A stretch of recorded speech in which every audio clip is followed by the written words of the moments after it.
En mission purement sécuritaire en province du Nord Kivu, le vice-premier ministre et ministre de l'Intérieur, Sécurité et Affaires coutumières, maître Jacquemain Chaban Eluko, a effectué une visite le 16 juillet 2024 à la borne frontière numéro 13 se trouvant dans le village de Rutagara, groupement Bouvira, collectivité chefferie de Bukumu en territoire de Nyiragongo, juste à moins de 50 mètres avec la ville de Rubavu-Gisenyi au Rwanda voisin. Objectif, se rendre compte de l'état passoire, endroit considéré comme passage des infiltrés rwandais qui trafiquent la fraude des minerais et autres marchandises. Dans sa suite, le patron de la sécurité nationale était accompagné par les deux membres du gouvernement Judith Suminwa, à savoir l'honorable Mwindo Nzangi Butondo, ministre d'État en charge du développement rural, Sa Majesté Mwami Jean-Baptiste Ndezere Katurebe, chef de la collectivité chefferie de Boucha, grand chef coutumier, vice-ministre des Affaires coutumières, tous dignes fils natifs du Nord Kivu, étaient aussi présents deux élus du peuple,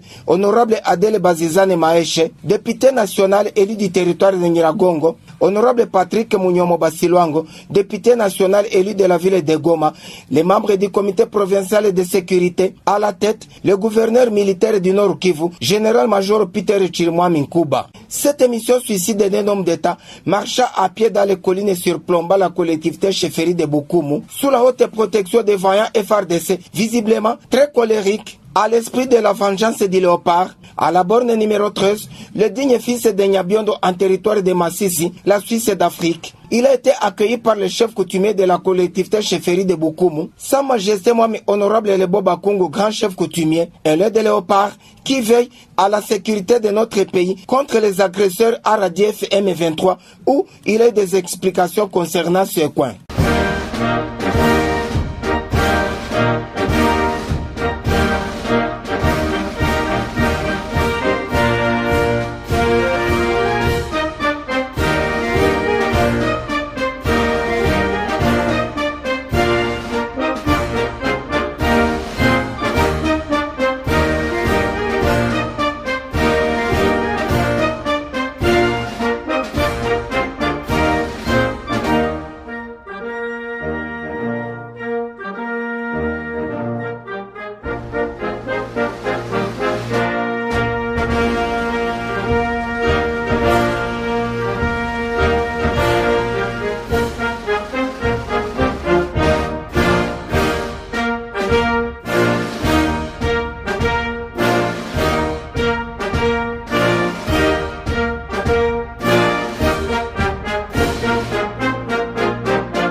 Après la borne numéro 13, le vrai lieutenant de Fachi Béton, dans le couloir souminois, cap sur la colline de Serpa Kilimanyoka, au pied du majestueux volcan Nyiragongo. Nous sommes à 26 km au nord de la ville de Goma. L'ennemi M23 RADF se trouve non loin, juste 900 mètres. Le volcan Nyiragongo qui l'accueille, ces nuages versent sa colère vers le Rwanda voisin. Les commandos FRDC, les unités spéciales de la police, le moral est à la hauteur. Comme à la borne numéro 13, à la ligne de front, les ingénieurs de guerre donnent la température à maître Jacquemain Chaban Eluko.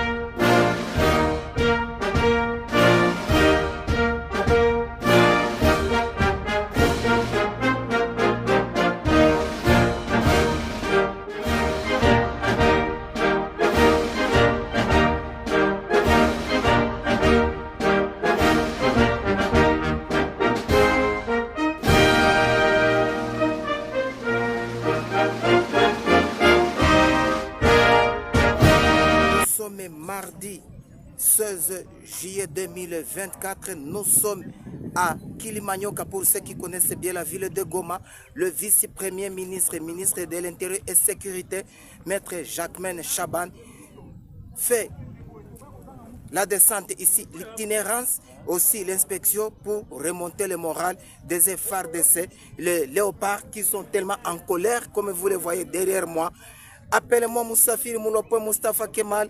Vous n'êtes pas Goma, vous n'êtes pas Nyiragongo, mais je suis pour vous. Avant de regagner Kinshasa, le patron des frontières, envahi par la presse, la radio et la télévision à l'aéroport international de Goma, il a souligné l'objectif de son itinérance en province du Nord Kivu. À caractère sécuritaire, le président de la République, son Excellence Félix Tshisekedi et Madame la Première ministre chef du gouvernement ont décidé de nous envoyer ici pour nous enquérir de la situation. Mais c'était aussi une mission de reconfort. Donc c'est dans ce sens aussi qu'au-delà des réunions de conseil de sécurité que nous avons tenues à Butembo et ici à Goma, nous avons rencontré les forces vives de ces deux contrées, de ces deux villes, pour échanger avec eux, pour prendre la température, avoir toutes les informations possibles, les réconforter aussi parce que le gouvernement est conscient qu'ils vivent dans une situation sécuritaire complexe. Tout le monde est au courant que la République démocratique est en guerre, une guerre d'agression, et il était important que le gouvernement soit présent parmi ces populations-là en difficulté. Prospérité. Radio Okapi. Je suis. Oui. Excellence, monsieur le ministre, qu'est-ce que concrètement la population que vous avez visitée à Butembo, à Beni, dans les territoires de Nyiragongo, vous avez vu les calvaires que traverse cette population et qui ne désire que la paix. Qu'est-ce qui sera fait concrètement après votre retour à Kinshasa? D'abord, nous allons faire un rapport parce que nous sommes venus en mission d'information. Mais la population doit retenir qu'elle n'est pas abandonnée, elle n'est pas seule. Le gouvernement de la République, le président de la République est avec elle. Et à ce dossier-là, sur sa table, tout le monde est sans ignorer que depuis quelques jours, le président de la République a convoqué le Conseil national de défense qui va nécessairement déboucher sur des décisions importantes sur après l'évaluation sur la réorganisation du volet sécuritaire et de défense de notre pays. Donc ensemble nous allons attendre et je crois que tout cela va nous amener vers un avenir plus certain. Vous avez visité la borne 13 et puis une position avancée des forces armées des FARDC. Qu'est-ce qui explique cette visite? Principalement le fait que dans les échanges qu'on a eus avec les différents services mais aussi les forces vives, nous avons épinglé sur ces deux sites où nous avons effectué nos descentes certaines difficultés. La borne 13 est une borne frontière où il est constaté une certaine porosité. Donc il était important pour nous de nous y rendre. Et maintenant avec les différents services, nous allons prendre les dispositions nécessaires, utiles pour résoudre toutes ces difficultés. Il fallait aussi aller sur les dernières positions de nos forces armées pour faire le constat de la circulation des populations, de leur état de situation. Et je crois que c'était très important pour nous. Ça va faire l'objet de nos rapports et des décisions qui seront prises pour améliorer les conditions de la population.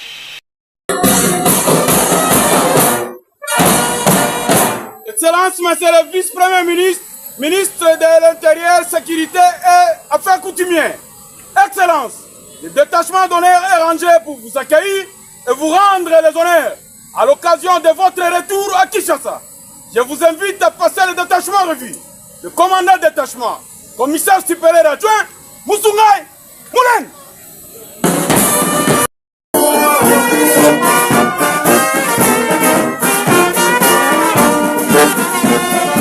Pour le notable Jean-Claude Mambo Kawaya, président de la société civile Forces Vives et Territoires de Nyiragongo, la présence de Jacquemaine Chabani Luko, vice-premier ministre, ministre de l'Intérieur et Sécurité, est un signal fort pour les envahisseurs de la RDC. En tout cas, nous avons un sentiment de satisfaction parce que, vous savez, ce n'est pas vraiment facile d'accueillir une grande autorité du pays comme le VPM, mais il est arrivé et il est venu, pourquoi?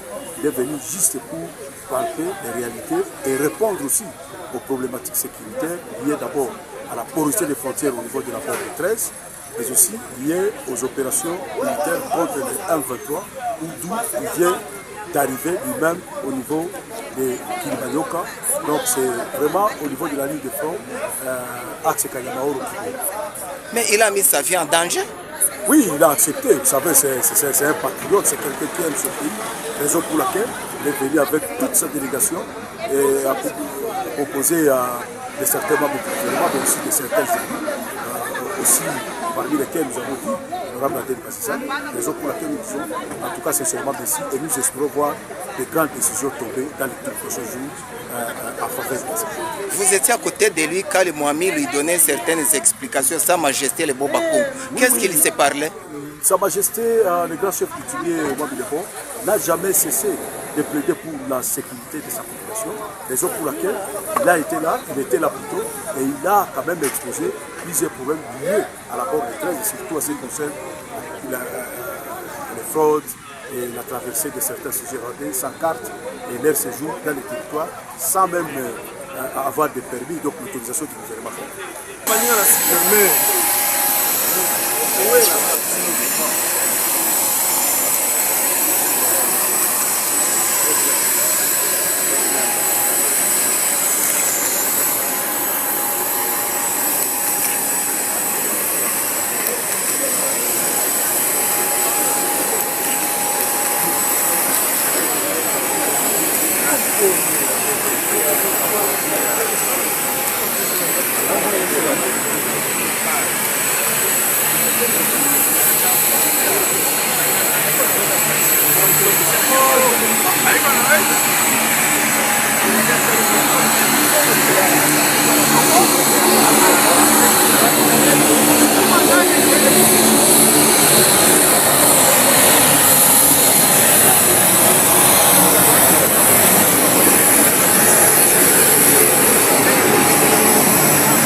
Nous sommes à l'aéroport international de Goma. Nous venons d'accompagner son Excellence le vice-premier ministre et ministre de l'Intérieur qui termine sa mission hautement noble et sécuritaire ici en province du Nord Kivu après une longue tournée dans la ville de Goma et ses environs. Il a rencontré les différents couches tant sociales que politiques, surtout la société civile, là où il s'est imprégné de la situation qui prévoit actuellement en province du Nord Kivu. Bien sûr, il a commencé par la ville de Beni et la ville de Butembo, c'est dans la partie septentrionale de la province du Nord Kivu. Et puis, ici à Goma, il n'a pas eu le temps même de se reposer. Juste après Goma, il a fait le territoire de Nyiragongo sur la ligne de front où il s'est imprégné, surtout la borne numéro 13. Vous n'êtes pas Goma, nous sommes pour vous. Appelez-moi Moustapha Mouloko, Moustapha Kemal. Je suis votre envoyé spécial et permanent là où vous êtes.